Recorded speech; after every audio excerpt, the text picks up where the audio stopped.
Hi అండి, నేను మీ హసీనా. ఈరోజు మనం తల్లికి వందనం అనే స్కీమ్ గురించి తెలుసుకుందాము.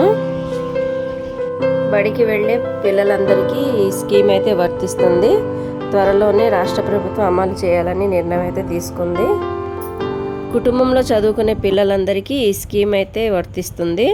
ప్రభుత్వ పాఠశాలలే కాకుండా ప్రైవేట్ స్కూల్లో చదివే పిల్లలకు అందరికి కూడా ఈ పథకం వర్తిస్తుంది. దీని విధి విధానాలన్నీ నిర్ణయించడానికి కొంత సమయం అయితే పడుతుంది.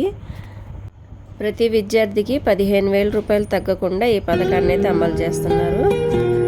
కరెంటు బిల్లు యూనిట్స్ దాటిన, ఆధార్ కార్డులో మార్పులు ఉన్నా కానీ ఈ స్కీమ్ వర్తిస్తుంది.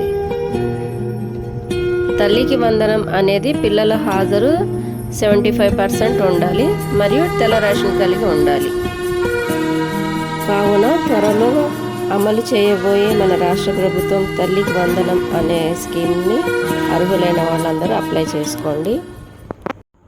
ఈ టాపిక్ కనుక మీకు నచ్చినట్లయితే ప్లీజ్ లైక్ చేయండి, షేర్ చేయండి, సబ్స్క్రైబ్ చేయండి. Thank you.